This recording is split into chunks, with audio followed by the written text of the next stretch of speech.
everybody. My name is Gary Baumgarten, but I expect you already know that. Let me just adjust my camera a little bit here because you do not want to see my ceiling, I don't think. And welcome to this live conversation.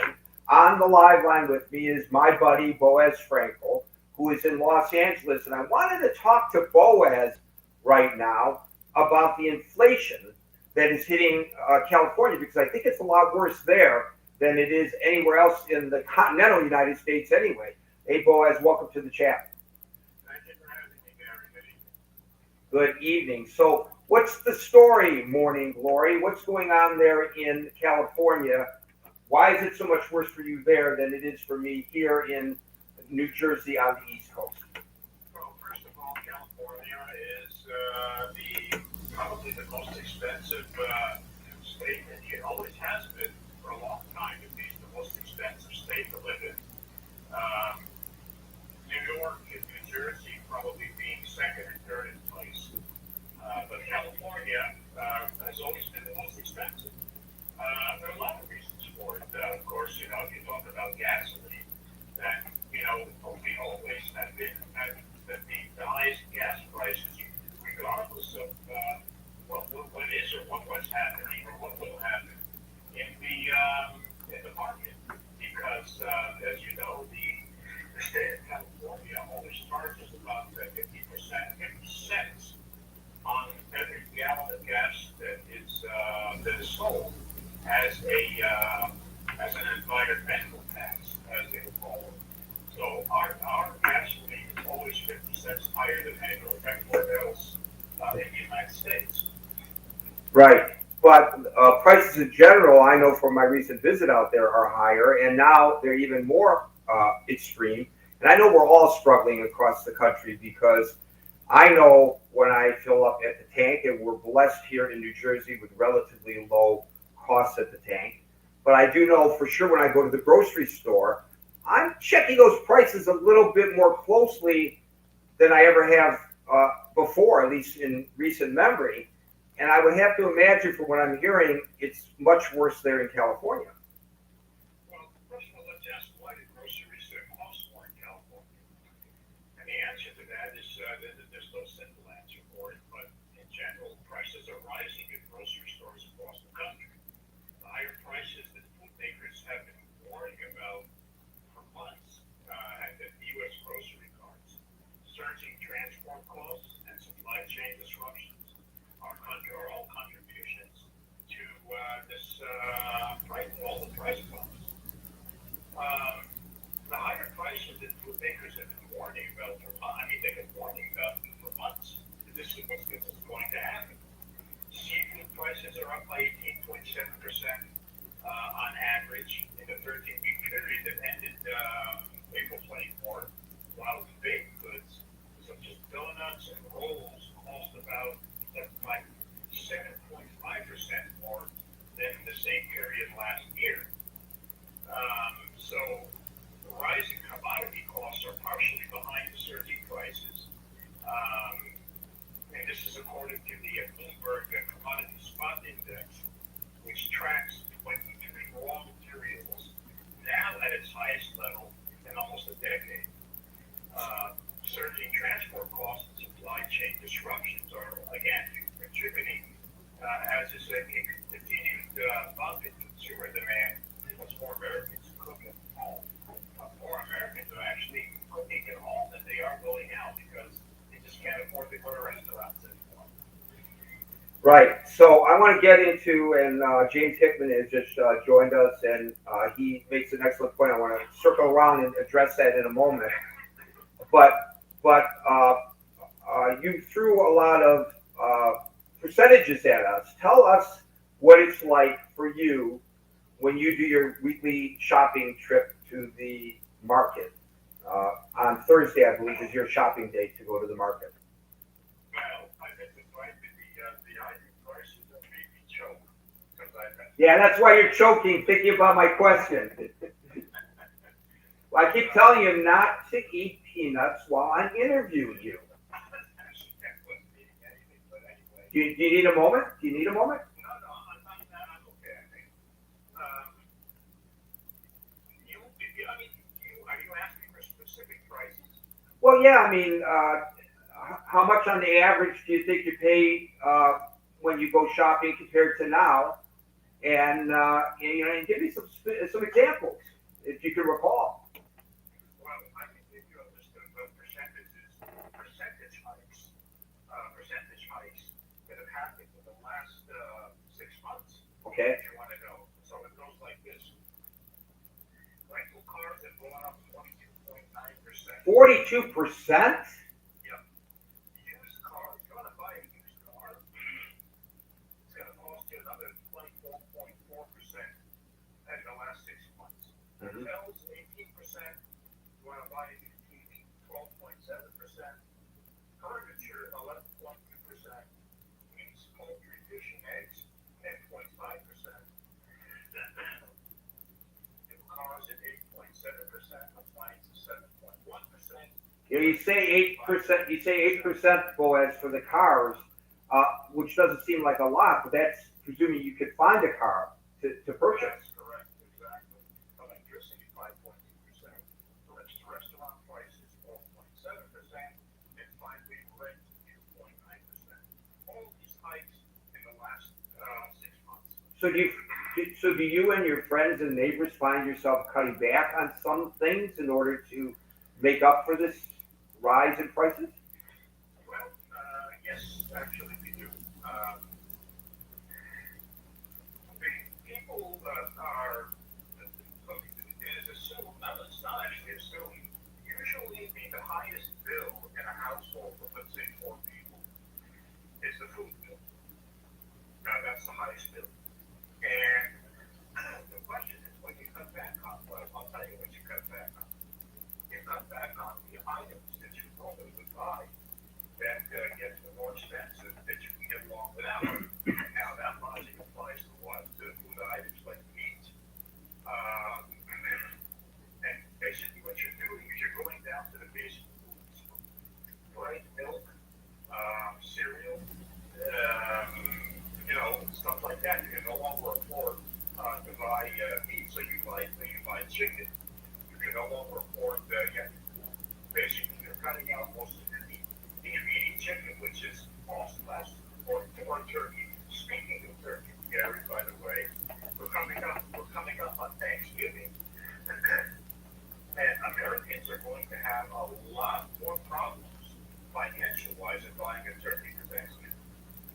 That's what I'm understanding as well. So, getting back to James' question, it's interesting because he's absolutely right. Part of the supply chain problem, a large part of the supply chain problem, is the fact that the largest port is the port of Los Angeles and Long Island, and that's right there in your backyard.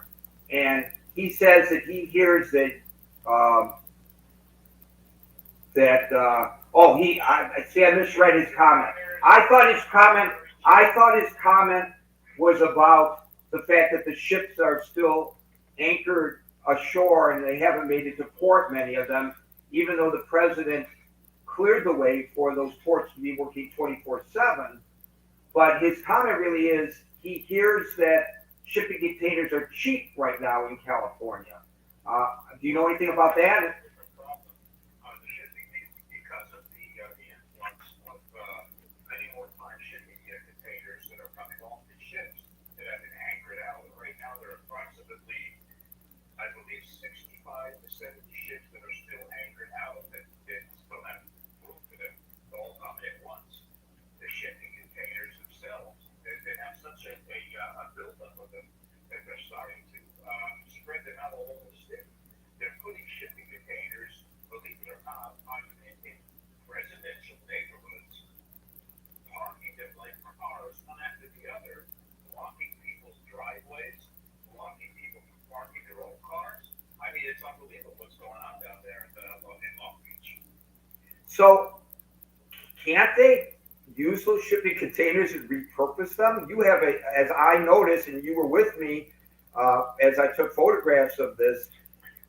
There's a severe problem, a serious problem in Los Angeles, and the rest of Southern California and probably in the rest of California going north with homelessness. And I know, and it sounds almost inhumane, but I've seen photographs of shipping containers that have been fixed up kind of nice to be repurposed as housing for homeless. So if you're going to put them on the street, wouldn't it be better to fix them up and allow the homeless to live in these shelters as opposed to living on the sidewalks?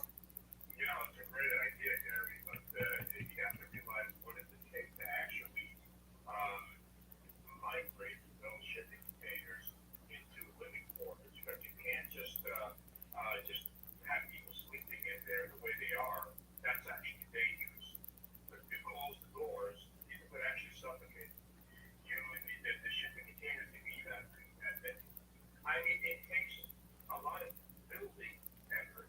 Well, I'm sure they have to put like windows, second means of egress for fire. Of course, there's got to be plumbing, there's got to be a bathroom, there's got to be all the stuff there. And who's going to pay for that? That's number one. Who's going to, sure there are people that will do it. I'm sure there's plenty of contractors for that kind of job, but who's going to pay for it? That's something that would take months and possibly even years to do. They settle on something like that. By that time, the shipping containers will have already dissipated. I just want to point out that we're live on YouTube, we're live on Pal Talk. This will also appear on Facebook and at the Gary Baumgarten Report on Substack. So James, with another comment on YouTube, he's in Texas. He says his friend in Florida informs him that pork and poultry prices are roughly double what they are in Texas. Now, I know this is out of the wheelhouse of what you and I are discussing because I don't think you have any idea why prices are such as they are in Florida. But I find it kind of interesting, curious that they would be I understand the disparity in the gasoline costs because, as you pointed out, some states charge less for fuel taxes. Some states charge more, and in the continental United States, no state charges as high as California. So I know why some people are paying as much as $5 plus a gallon in some places in California, most notably in the Bay Area, as compared to here on the East Coast, which I'm paying $3.25, $3.30. I think $3.35 is about the average where I am in New Jersey. However, I don't know why there's such a fluctuation between Texas and Florida in costs. Do you have any idea on that? Well, it depends on where James is talking about pork. It depends on where the pork is coming from. And if it has to be transported a distance, then you're talking about higher transportation. So maybe in Texas, probably in Florida, I would estimate that in Florida they grow more pork than they do in Texas, because Texas is where they grow lots here. So that may be why maybe in Texas the price of pork is a lot more.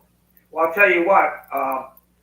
I wish I had a CDL because they would hire me right off the street to drive one of those big rigs, and they're paying good money now to the truck drivers because there's such a shortage and such a demand, especially now during the holidays. Same, of course, with other substitute teachers, nurses, other professions. I wish for reporters there was such a demand that they offered me more money to stick around, but they're not doing that. But one of the things about all this discussion of inflation is I remember that the Fed, when it started inching up several months ago, the Fed said, this will clear itself up by the first of the year. This is very temporary. Now they acknowledge that it is rising faster than they had anticipated, that it will be well into the next year before prices will stabilize again. But they and other economists who have been quoted are predicting or projecting or forecasting that this inflationary spiral will die down And this is not a permanent problem that we are suffering. And that would be music to Mr. Biden's ears, of course, because President Bush was very on target when he said it's the economy. And that's the father Bush to whom I refer. And whether it's fair or not, presidents live with the economy. They take credit fairly or unfairly when it's good. They take the blame fairly or unfairly when it's bad. But I don't really care about that. I care about, as you do, what I'm paying for gasoline, what I'm paying at the store for groceries and for clothing and for other staples that I need. Um, do you have confidence in what the government economists are telling us that this is going to level off sometime this coming year? Well, let me try to describe this in a question. Do you know what the difference is between an economist and a lawyer? What? Nothing whatsoever. Yeah, and lawyers are not held in, lawyers are held in slightly better esteem than members of Congress and reporters such as myself. I understand that, and I think. Listen, I've always trusted that your reporting there. Well, I know you trust my reporting, but I do know that you're dubious about some of the other reporting, and I think a lot of folks are. Some of the others to everybody else. Well, I don't think that's fair. I don't think I'm head and shoulders above all the other reporters in the nation. But I appreciate you saying so, and that does earn you another opportunity to join me for one of these conversations. So, I'm glad I scored that point because I don't know what I would have done without it. yes, I know you live for these moments, but flattery will get you everywhere. But the reason I ask you, and not because you're an expert, but because I think that your perspective, and I didn't know what your answer was going to be, but I think that your perspective is reflective of what a lot of folks think right now. I think a lot of people who I talk to anyway are, because of some of the political mudslinging that's going on anyway around the COVID, around the last election, there's a great distrust of anything that has the government attached to it these days. Again, fairly or unfairly. I guess we'd have to look at each individual example to be able to say. But I think that you're not out of the norm in being at least dubious that this inflationary spiral is going to end anytime soon. Well, I think maybe we can make a direct correlation between the inflation that we're talking about and the distrust that came out of that is coming out of that from the public. And we can make a direct correlation. That would be, with what happened with the government's involvement in getting the public vaccinated. There was a lot of mistrust when it came to the vaccination, and that distrust it exists to this very day. I believe the statistic. I don't know if it's quite accurate, but I think only half of the Americans have been vaccinated. It's a regional issue though, because where I am, there's pretty good vaccination rates. It's over 70%. And I think where you are, it's pretty good. It's over 70%. But maybe where James is in Texas, it may be lower. And what's interesting is the vaccination rates seem to be higher in the blue states and lower in the red states, which tends to support my observation that this has become a highly politicized issue, and it should not be a politicized issue. It should be a scientific and medical issue. And I've seen stories which suggest that the pandemic has now become the pandemic of the Republicans. Now, they're not actually saying the Republicans are to blame. They're saying that in large measure, if you want to look at groups of people, it's not that the pandemic says, are you a Republican or are you a Democrat before the COVID attacks you, but the chances, statistically, I guess, of you contracting COVID are greater if you are in red states than if you are in blue states, because there's greater compliance in blue states. Fewer people have it. That means fewer people that you come in contact with and that might have the COVID, and the greater chances that you will not. But the problem with, in my opinion, to bring this back around to inflation, you made the comparison, not me, but I'll bring it back around, and say that I believe, and there are those who disagree with me, that they missold the vaccination. When they initially told us about the vaccination, they sold it to us.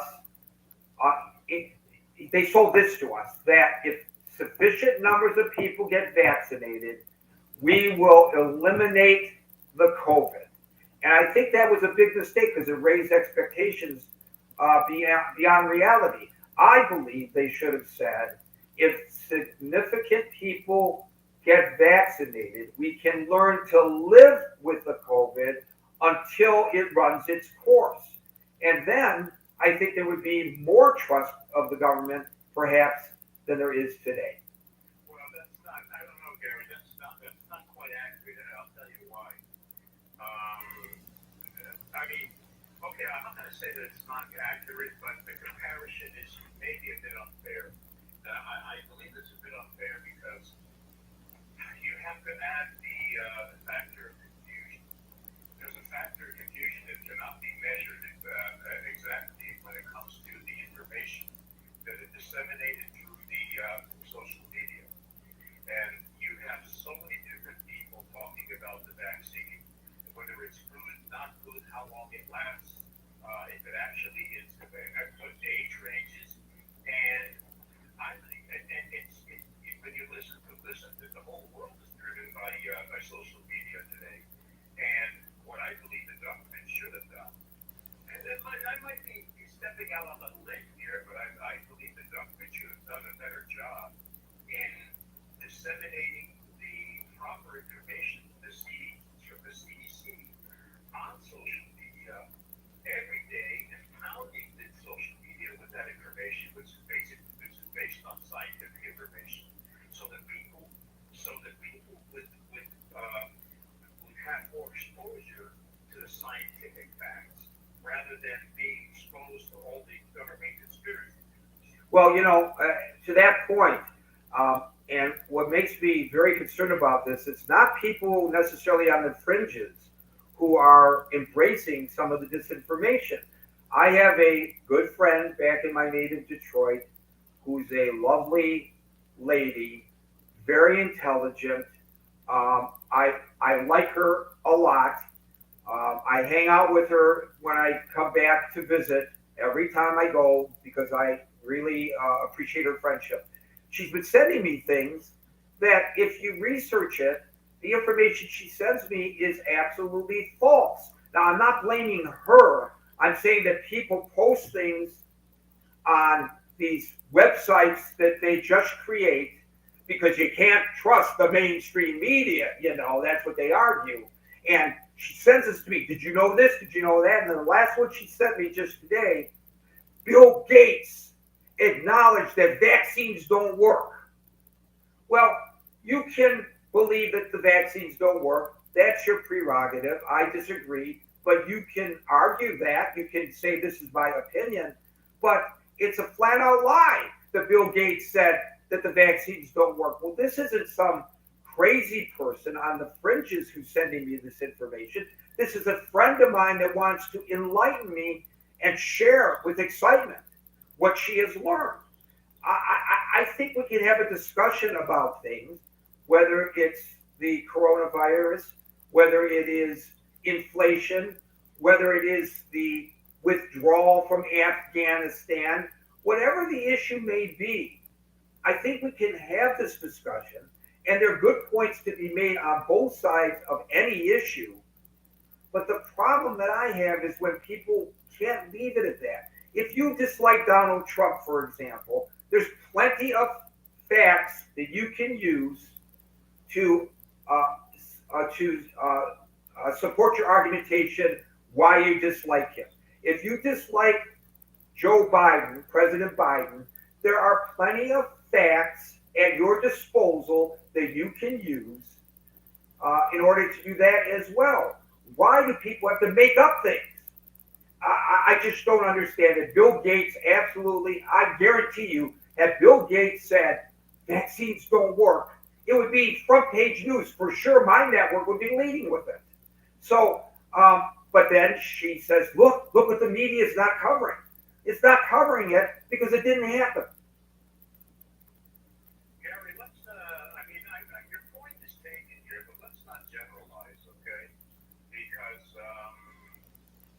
even though I myself mentioned in this conversation that we should, pay attention more to what the CDC and scientific data has to say, rather than the conspiracies on social media. Right. But I'm gonna bring in, you know what I'm gonna bring in now, Gary? There are certain things about this vaccination that I am suspicious of, okay? And I've voiced my opinion about it too. So, and some of these suspicions, a lot of these suspicions are circulating in social media, and they should not be discounted. Well, they should be discounted if they're false. The example that I use is false, so ought not it be discounted? Or should I say we? I'll bring you an example. I'll bring you an example. If you want to go over there, I'll bring you an example. And here's the example. My own personal example. I got the Pfizer vaccination. Right. So did I. I got the first shot. About 5 days after, I developed heart inflammation. I went to my doctor.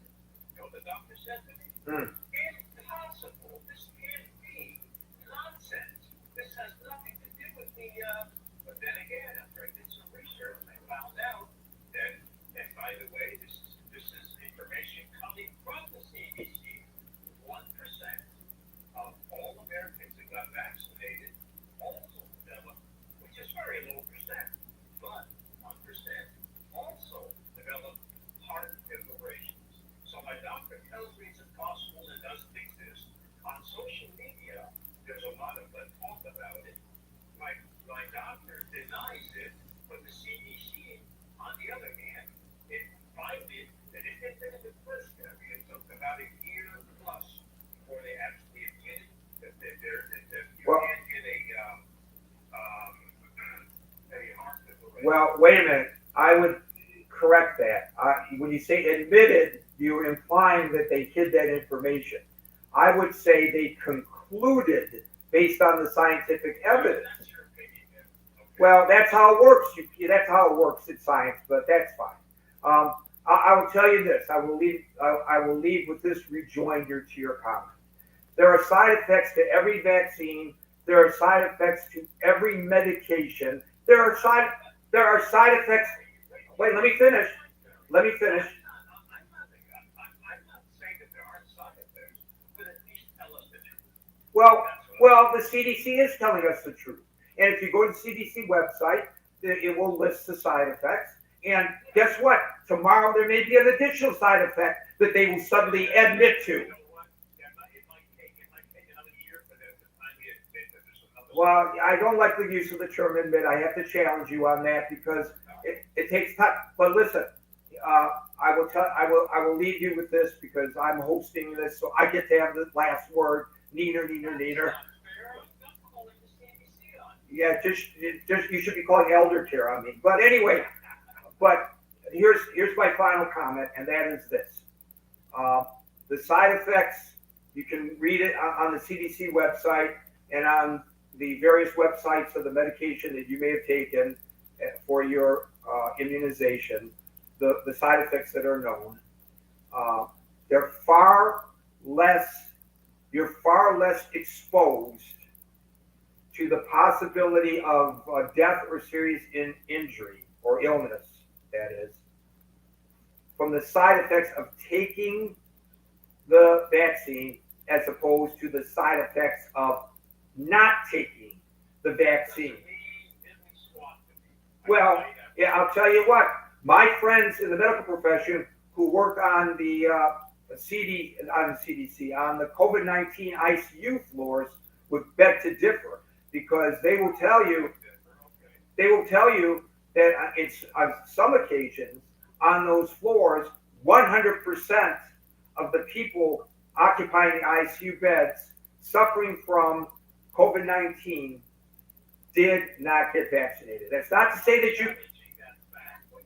You're bringing stuff that I'm not challenging. What I'm challenging is the Well, I think they are being forthright at the time that they have the information. I disagree with that. All right. Well, we'll agree to disagree. Boaz, thanks for doing this. I got one other job for you. I want you to go out there.